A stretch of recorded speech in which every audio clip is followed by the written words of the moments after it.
নমস্কাৰ বন্ধুসকল, আজি আমি পুনৰ নতুন এটা ভিডিঅ' লৈ আপোনালোকৰ ওচৰলৈ আহিছোঁ। বন্ধুসকল, পৃথিৱীত বহুতো জীৱ জন্তু আছে, তাৰে কিছুমান বহুত সৰু আৰু কিছুমান বহুত ডাঙৰ হয়। আজি আমি কেইটামান বিশাল জীৱৰ কথা ক'ম, যিয়ে আজিৰ পৰা বহুত বছৰ আগতে এই পৃথিৱীতে বসবাস কৰিছিল। তেনেহ'লে আহক বন্ধুসকল, আজি আমাৰ এই ভিডিঅ'টো আৰম্ভ কৰোঁ। মেগেলডন। এই জীৱটো পানীত থকা সকলো মাছতকৈ ডাঙৰ জীৱ, যিটো আজিৰ পৰা 20 মিলিয়ন বছৰ আগতে সাগৰত বসবাস কৰিছিল। এই মাছটো 70 বছৰলৈকে জীয়াই থাকিব পাৰে আৰু এই মাছৰ প্ৰজাতিটো সাগৰৰ দ এলেকাসমূহত বেছিকৈ থাকে। এই মাছটো দীঘল প্ৰায় 60 ফুট হয়। টিটেন'ব'য়া।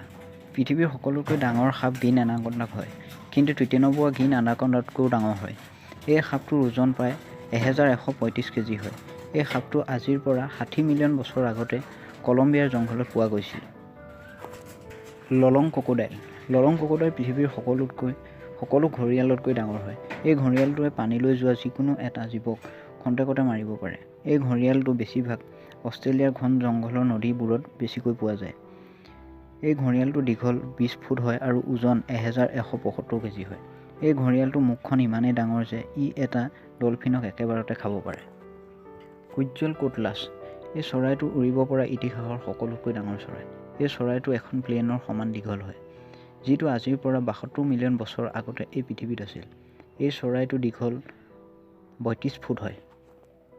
আৰ্জেণ্টিনাছৰ।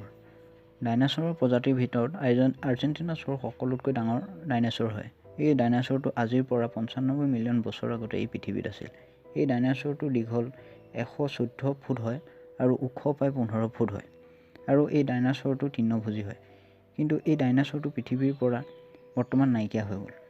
বন্ধুসকল, ইয়াৰ ভিতৰত কোনটো জীৱ আপোনালোকৰ সকলোতকৈ বেছি ভাল লাগিল আমাক কমেণ্ট কৰি নিশ্চয় জনাব। আৰু ভিডিঅ'টো যদি চাই ভাল লাগে এটা লাইক কৰিব, কমেণ্ট কৰিব, শ্বেয়াৰ কৰিব আৰু চেনেলটো ছাবস্ক্ৰাইব কৰিবলৈ নাপাহৰিব। ধন্যবাদ।